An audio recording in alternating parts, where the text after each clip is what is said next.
गुरु प्यारी साध संगत जी, आप सभी को प्यार भरी राधा स्वामी जी। साध संगत जी, आपका हमारे YouTube चैनल सतगुरु ज्ञान में स्वागत है जी। साध संगत जी, सब कुछ इस दुनिया में एक नाटक चल रहा है। सब सुख दुख केवल कुछ ही समय के लिए आते हैं और चले जाते हैं। इसीलिए इन सुख दुखों को भूलकर हमेशा परमानंद में स्थित कैसे रहना है, यही हम आज एक प्रसिद्ध भिक्षु की कहानी के माध्यम से जानेंगे। तो चलिए कहानी की शुरुआत करते हैं। दोस्तों, वैसे तो भगवान ने हम में से हर किसी को वह सब कुछ दिया है जो हमें मिलना चाहिए था, लेकिन हम में से कुछ लोग उसकी कदर करते हैं और कुछ लोग उसकी कद्र कभी नहीं कर पाते। और कुछ तो ऐसे भी होते हैं कि उनके पास जो कुछ भी है वह उसका बखान करते थकते नहीं, यानी कि अपने मुंह से ही अपनी बढ़ाई करते कभी नहीं थकते। तो अगर आप भी उन्हीं में से एक हैं या फिर आपके मित्रों में से कोई एक ऐसा व्यक्ति है, तो दोस्तों आज की यह कहानी आपके लिए बहुत ही ज़्यादा मज़ेदार होने वाली है। हालांकि थोड़ी सी लंबी ज़रूर होगी, लेकिन यकीनन आपको आपके सभी सवालों के जवाब जरूर मिलेंगे। बहुत समय पहले की बात है, एक राजा जिसके पास इतनी धन दौलत थी कि अगर वह हर रोज दान किया करता या फिर उसे बांटा करता तो भी उसकी दौलत कभी खत्म नहीं होती। एक बार उस राजा ने अपने जन्मदिन पर एक बहुत ही बड़ा महा उत्सव रखा और सभी लोगों को उसमें आमंत्रित किया। राजा के सभी लोग वहां पर आए हुए थे। जो कुछ भी मांग रहे थे वो उन्हें दिया जा रहा था। लोग राजा की जय जयकार कर रहे थे, राजा की प्रशंसा हो रही थी। राज्य के सभी लोग कह रहे थे कि ऐसा राजा ना तो आज तक हुआ है और ना ही कभी होगा।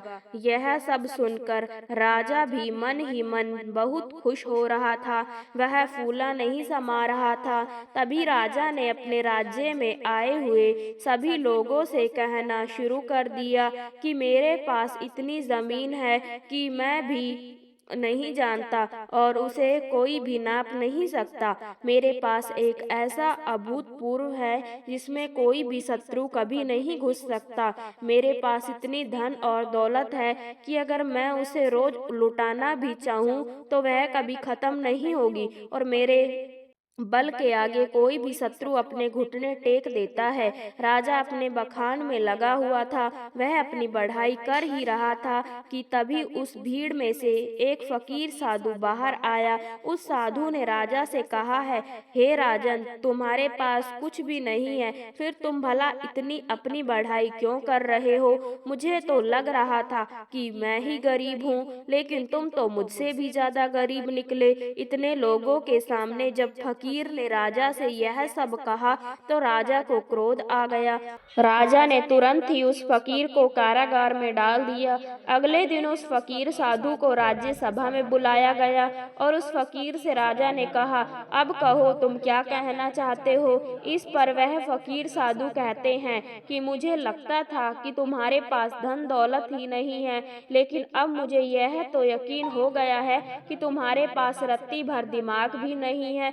इस पर वह राजा और भी ज्यादा क्रोधित हो गया और उसने उस फकीर से कहा कि तुम तो हमारा अपमान कर रहे हो। हम चाहें तो तुम्हें अभी के अभी तुम्हें हम मृत्यु दंड दे सकते हैं। इस पर वह फकीर मुस्कुराने लगे और राजन से कहा, हे राजन, किसी को कुछ देने के लिए हमारे पास कुछ होना चाहिए, लेकिन तुम्हारे पास तो कुछ भी नहीं है, तो फिर तुम भला मुझे क्या दे सकते हो? फकीर की इस बात पर राजा को और भी ज्यादा क्रोध आ गया। राजा ने कहा, अगर मेरे पास कुछ नहीं है तो फिर बताओ तुम्हारे पास क्या है?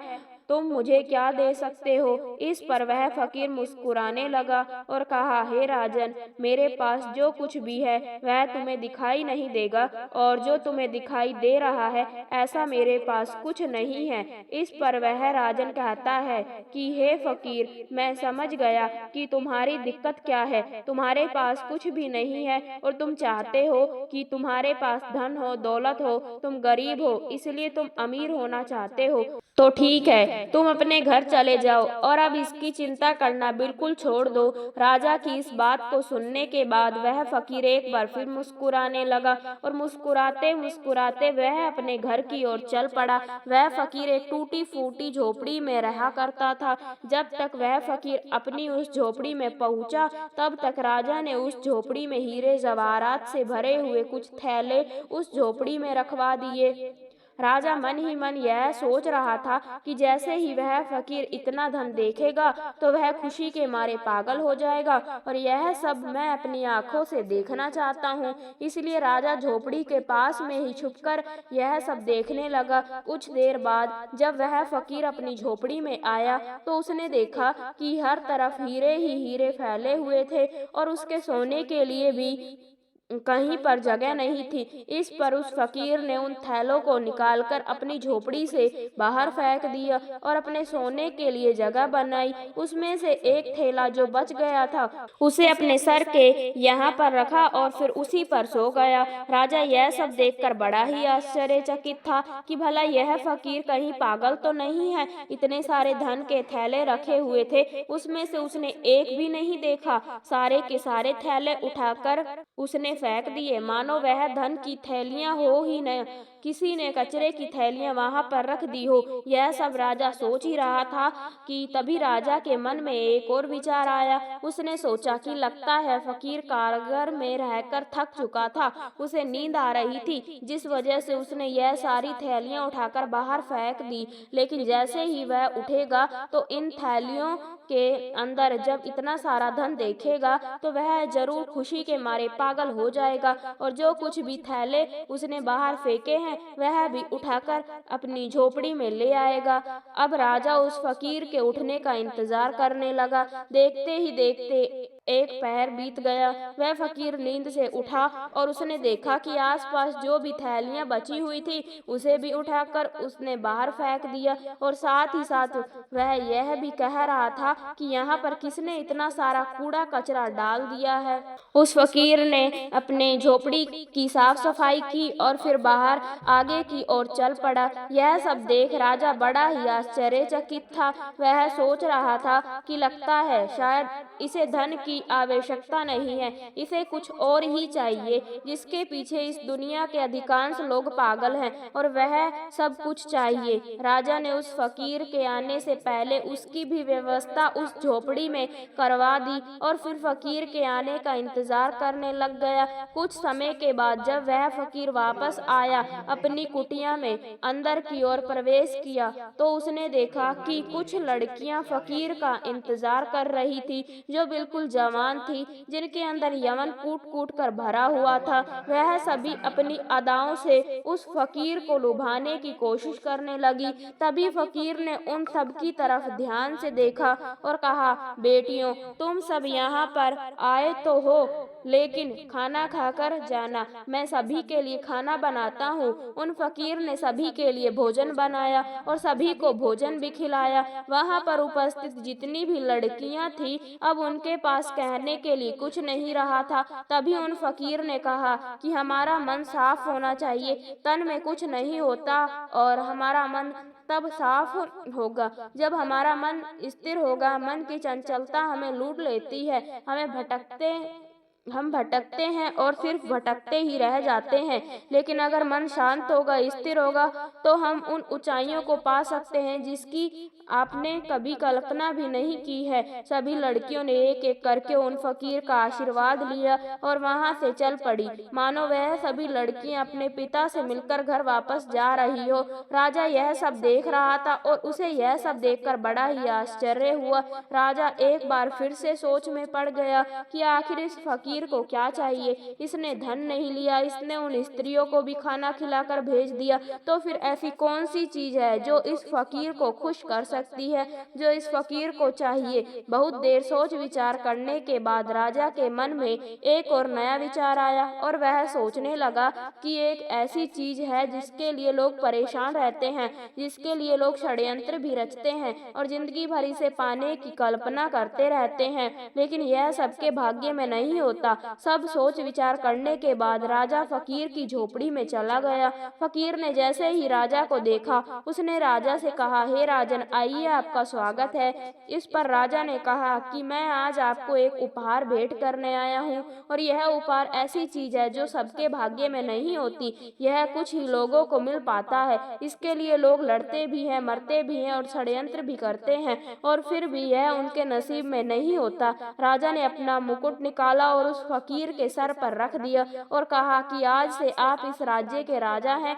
इस पर वह फकीर मुस्कुराने लगा और कहा, हे राजन, आप खुद इतने कंगाल हैं कि आपके पास ले दे करके बस यही तो एक चीज बची हुई है। अगर आप वह भी मुझे दे देंगे तो भला आपके पास क्या बचेगा। इस पर वह राजा और भी क्रोधित हो उठा। उसके अहंकार को ठेस लग गई। राजा ने क्रोधित होकर कहा, तुम एकदम मूर्ख हो, तुम्हारे पास खुद तो कुछ है नहीं और मैं तुम्हें देने की कोशिश कर रहा हूँ तो वह भी तुम नहीं ले रहे हो और मुझे कंगाल बता रहे हो। मैंने तुम्हें सुख देने की इतनी सारी कोशिशें की लेकिन सारी की सारी नाकाम रही। अब मुझे समझ में आ गया है कि तुम इसी कंगाली में जीना चाहते हो, तुम्हें यही कंगाली पसंद है। राजा के मुख से यह शब्द सुनते ही वह फकीर जोर से हंस पड़ा और कहा, जिसे तुम परख सुख बता रहे हो वह परम सुख नहीं बल्कि परम दुख है। तुम बता रहे हो कि तुम्हारे पास इतनी जमीन है कि कोई नाप नहीं सकता, इतना पैसा है कि अगर तुम बांटते रहो तो भी यह कभी खत्म नहीं होने वाला, और तुम यह भी कह रहे हो कि तुम्हारे बल के आगे शत्रु अपनी हार मान लेते हैं, अपने घुटने टेक देते हैं। लेकिन राजन, तुम यह भूल चुके हो कि यह कभी किसी का नहीं हुआ, यह तुम्हारा भी नहीं होगा। आज तुम्हारे पास है तो वह कल किसी और का होगा और उसके बाद किसी और का। यही प्रक्रिया निरंतर चलती रहेगी, इसलिए मैं तुम्हें कंगाल बता रहा हूँ। इस पर वह राजा फकीर से कहता है, फिर तुम क्या चाहते हो? मैं तुम्हारी तरह बन जाऊं, तुम्हारी तरह यह गंदे कपड़े पहनूं, तुम्हारी तरह कटोरा लेकर दर दर भटकता रहूं, भीख मांगता रहूं? क्या तुम्हें यही चाहिए? क्या तुम इसी को अमीरी कहते हो? अब की बार फकीर ने राजा से कहा, हे राजन, धन दौलत, राजपाट और व्यापार यह हम सभी करते हैं और हम सभी को करना भी चाहिए, पर यह याद रखना चाहिए कि यह हमारे लिए है, हम इनके लिए नहीं। जिस दिन हम इनके लिए हो जाएंगे उस दिन हमारे जीवन में कोई भी मकसद नहीं बचेगा। हम केवल धन कमाना चाहेंगे, अधिक से अधिक धन, लोगों को मारकर, लोगों को गिराकर अपनी सत्ता बढ़ाना, लोगों की जिंदगियों से खेलना, बस यही सब मकसद रह जाता है। और जब ऐसा होता है तो सब कुछ गड़बड़ हो जाता है, कुछ भी सही नहीं रहता, क्योंकि जो कुछ भी तुम बटोर रहे हो यह तुम भूल चुके हो कि एक दिन ऐसा आएगा जब यह सब तुम्हें यहीं छोड़कर जाना होगा, यह सब कुछ यहीं रह जाएगा और उस दिन तुम्हें यह एहसास भी होगा कि जो कुछ भी तुमने कमाया था वह तुम्हारे किसी काम का नहीं, और फिर तुम अपने आप को गरीब ही महसूस करोगे। इस दुनिया में हर एक चीज हम मनुष्यों के उपयोग के लिए बनाई गई थी, लेकिन जैसे जैसे हम उन चीजों का उपयोग करने लग जाते हैं हमारे मन में एक भ्रम सा पैदा हो जाता है कि यह सारी चीजें हमारी है और हम इसके मालिक बनने की कोशिश करने लग जाते हैं और हमें ऐसा लगने लगता है कि हमारे पास ही सब कुछ है और हम अपने बड़े बड़े बखान भी करते हैं, और ऐसे भ्रम पालन अच्छी बात नहीं, जैसे कि तुम्हें हो गया है।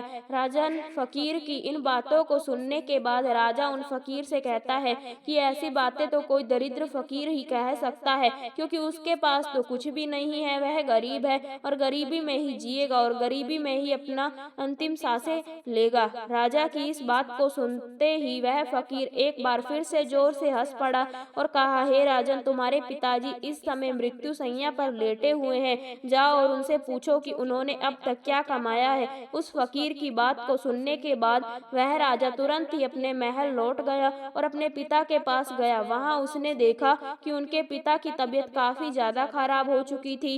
राजा ने अपने पिता से पूछा, पिताश्री, मैं आपसे यह जानना चाहता हूँ कि आपने आज तक क्या कमाया है, आपने आज तक क्या क्या इकट्ठा किया है। इतना बड़ा राज्य है, इतनी धन, इतनी दौलत है, इतना यश है और मेरे जैसा एक पुत्र भी है, क्या आपने यह सब कमाया है? अपने बेटे की बात को सुनने के बाद राजा के पिता ने कहा, बेटा, जब तक मेरे हाथ पैर सही सलामत थे, काम कर रहे थे, तब तक मुझे भी ऐसा ही लगता था, लेकिन आज जब मैं इस हालत में हूँ और मुझे यह भी पता है कि बहुत ही जल्द मेरी मृत्यु हो जाएगी, तब मुझे ऐसा लग रहा है कि जैसे आज तक मैंने कुछ भी नहीं किया। मैं अपने आप को बिल्कुल खाली महसूस कर रहा हूँ। जो कुछ भी मेरे पास है उसमें लालच है, षड्यंत्र है, क्रूरता है, बेईमानी है, धोखेबाजी है।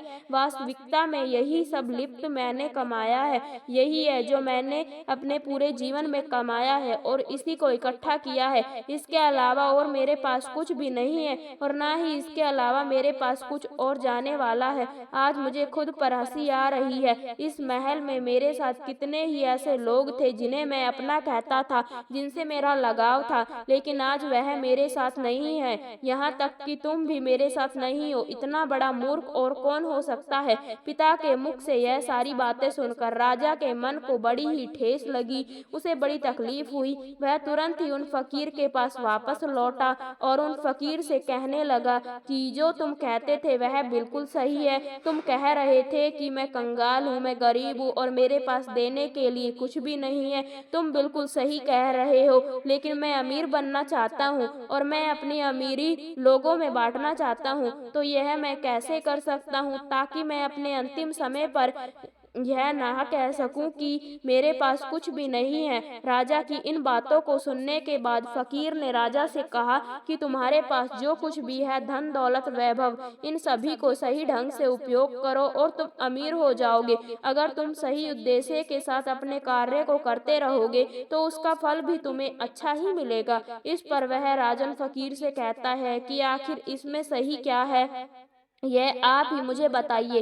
राजा की इस सवाल का जवाब देते हुए फकीर कहते हैं कि धन कमाओ और धन के मालिक बनो, लेकिन याद रखना कि कभी भी धन को अपना मालिक मत बनने देना। तुम राजा हो तो राजा के अपने कार्य को भी पूरा करो, प्रजा का ख्याल रखो, लेकिन प्रजा को लूटकर अपना धन, अपना वैभव मत बढ़ाओ। अपनी प्रशंसा खुद मत करो। ऐसे कार्य करो जिससे लोग तुम्हारी प्रशंसा करें, और जिस दिन लोग तुम्हारी प्रशंसा करना शुरू कर देंगे उस दिन समझ जाना कि तुमने अपने जीवन में कुछ अच्छा कमाया है जो तुम्हारे साथ जा सकता है। इस संसार में सभी भौतिक चीजों से अपने आप को जोड़ना छोड़ दो, क्योंकि यह सारी चीजें नश्वर है और यहीं पर रह जाएगी, जैसे कि तुम भी नश्वर ही हो। तुम आए तो अकेले ही थे, लेकिन तुम अपने साथ अपने कर्म लेकर जाओगे। यह अच्छे हो सकते हैं या फिर बुरे, इससे तुम्हारा पीछा नहीं छूटने वाला। राजा को सारी बातें समझ में आ चुकी थी। राजा ने फकीर को धन्यवाद कहा, उन्हें प्रणाम किया और वापस अपने महल की ओर चल पड़ा। जैसा उसे फकीर ने कहा था, राजा बिल्कुल वैसा ही करने लगा। ना तो उसने उसके बाद से कभी धन बांटा था, ना ही बेवजह किसी को दंड दिया, और ना ही बेवजह उसने अपने पड़ोसी देशों पर चढ़ाई करके उन्हें जीतने की कोशिश की।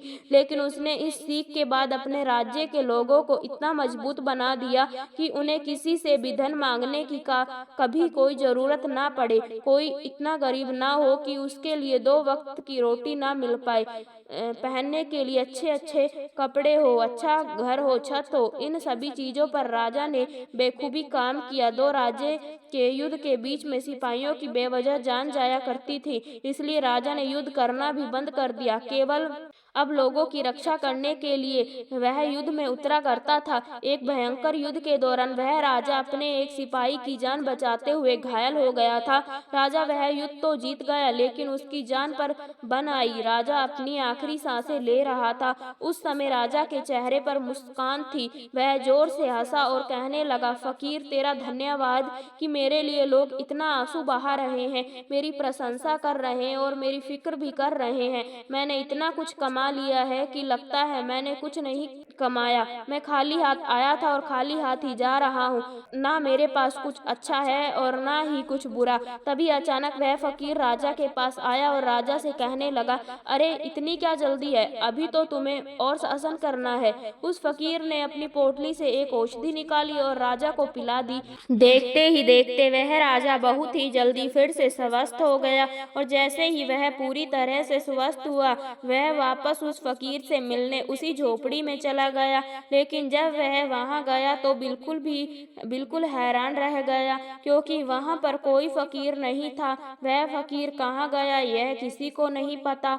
दोस्तों, कुछ इसी प्रकार हम अपना जीवन सिर्फ धन कमाने में लगा देते हैं। जीवन भर हम सब उस धन को कमाते हैं जो धन हमारे किसी काम का नहीं। हम ऐसी ही चीजें इकट्ठा करते रहते हैं और आखिर में अंतिम समय आने पर हमें यह एहसास होता है कि हमने सब कुछ कमाकर भी कुछ नहीं कमाया और हमारे साथ सिर्फ हमारे कर्म ही रह जाते हैं।